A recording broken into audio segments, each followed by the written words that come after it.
Have you ever felt stuck in academia, overwhelmed but not sure how to move forward? Sometimes what we need most is not the answers really, but the right questions. Those that open up the new ideas and new mindset. And those that can really empower us, inspire us, motivate us, or just, maybe move things forward if we became stuck. Hi, I'm Katja, representing Spark Knowledge, the scientific community that helps people thrive in academia and in science. So today I'll share the mastering of art, the asking powerful questions, both to yourself and others, that can transform your academic life and maybe even help you build a sustainable work-life balance without sacrificing your academic career. When I first started my career, I was always rushing.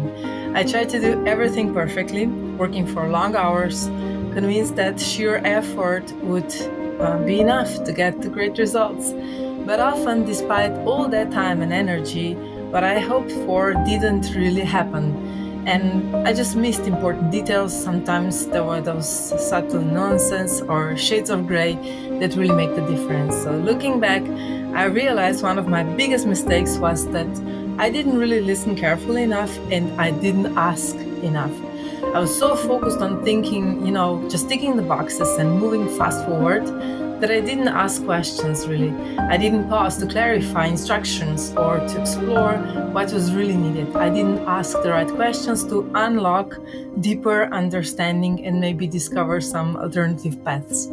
So in hindsight, actually, I was maybe just scared of getting a negative feedback, or I was scared to, not prove myself. And because of that, I often found myself confused and frustrated. And people, me included, then tend to blame others for the things that went wrong. And those others are conveniently, usually, especially bosses. So it's hard to admit that. And also it's hard to admit that working more hours really wasn't a solution. And what I really needed was to slow down my thinking, to listen better, and to learn the power of asking the right questions. Those that can really open doors and create new possibilities and empower action. So in today's video, I will take you on a journey with me to discover and share powerful questions and listening techniques that transformed how I approach my academic work, my collaborations, and my actual life in general.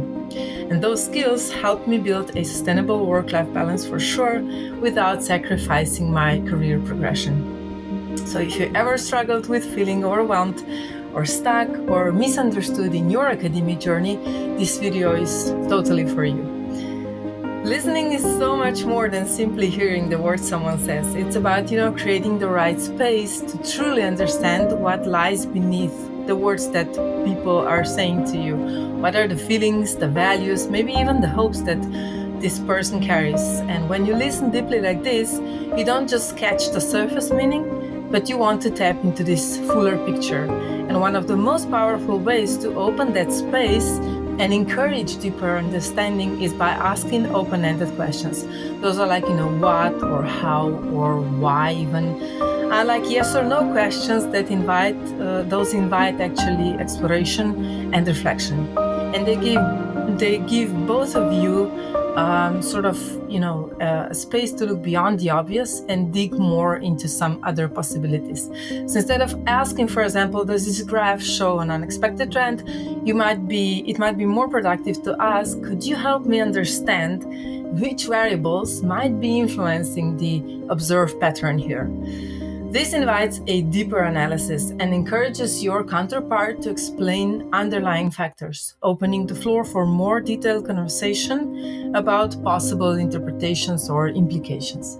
And similarly, instead of asking, can you meet that deadline, you might ask, so how can you realistically approach a deadline without burning out? That question acknowledges the pressure, but also invites your teammate to think about the plan and share it with you. These kind of questions, ones that open space for reflection, are really transformative. When practiced regularly, they move conversations from just, simple information exchange to discussions, and this is what you're really after. So here I have a few more examples, like what would the success for this week look like for you? This is a great question for those team members that are always answering they don't have time. Or maybe what small change could make the difference in your life-work balance? This one is really helpful for colleagues that, told you that maybe they're approaching burnout. Or maybe how do your current habits support or hinder your well-being? But the most important element in all of this is not just words, it's actually to replace judgment with curiosity. When you face challenges, it's easy to be critical of ourselves or others, but curiosity invites understanding and growth. And by getting curious instead of critical, we open the door to new solutions. So let's look at some real-life examples of useful questions in action. Especially in academic world, pressure can really be overwhelming. And imagine a colleague who is swamped with grant writing, for example. So instead of saying, you have to get this done, which can really be demanding and stressful to ask him or to state, for instance, you might ask, what parts of the grant proposal do you feel most confident about at the moment? And this invites your colleague to reflect on their strengths and maybe build from there. Next, you could also ask, where do you think you could ask for some help or advice? This encourages your colleague, to recognize support networks maybe that might be useful or underutilized. And finally, you might ask, if you had unlimited resources, how would you structure this particular part of the research? And this really helps colleague, to think creatively, maybe about priorities or workload management, or just, thinking without feeling constrained by those current limitations he or she feels. So these questions really shift the focus from pressure and deadlines, to strategic thinking and to empowerment. Now think about maybe early career researchers who are struggling with the imposter syndrome sometimes or self-doubt. So instead of trying to convince them of their worth, you might ask questions like, which achievements are you most proud of this week? Or even just tell me a few small ones. And this allows them to acknowledge success that they might overlook.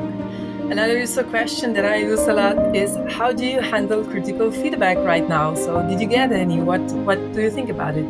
And this sparks reflection on emotional resilience and also growth areas. And maybe asking what personal strengths help you overcome moments of self-doubt.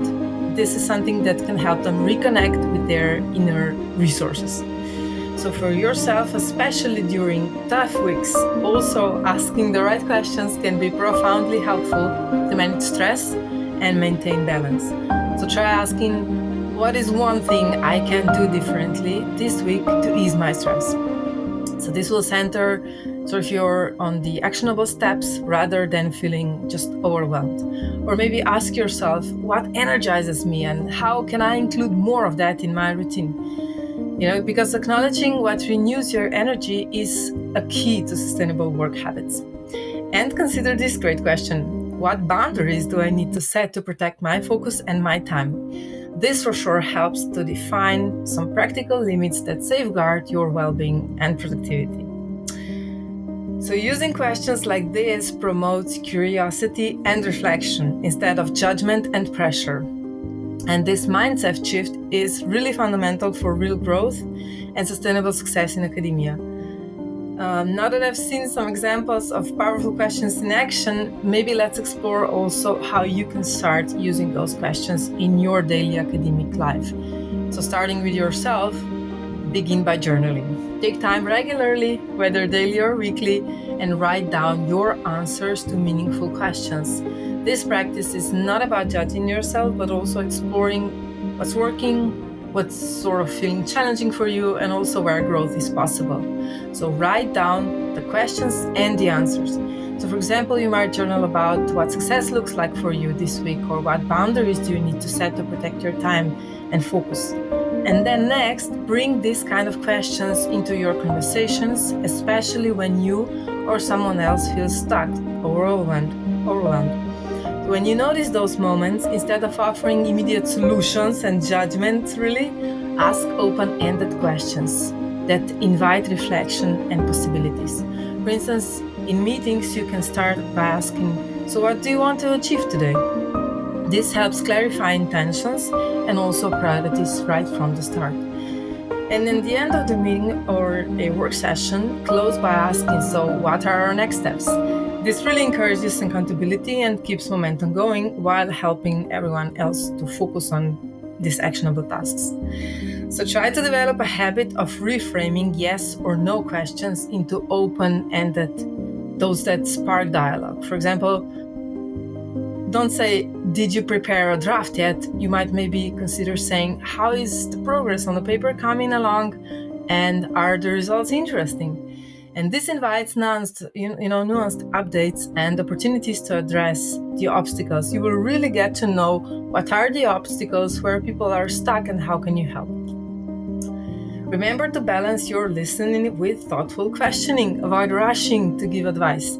Instead, create space for those you're supporting to discover their own insights and solutions.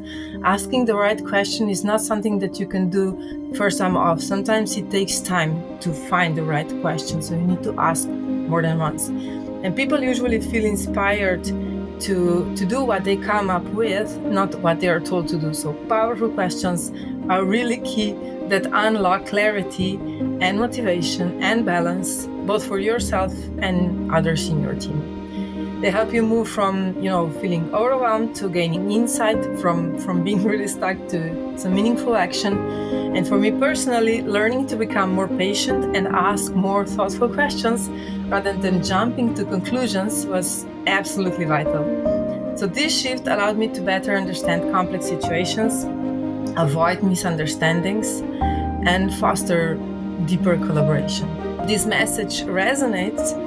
I encourage you to share your favorite empowering questions in the comments or tell me about the breakthrough moments you had by asking these right questions. So if you want to start today, try by simple questions.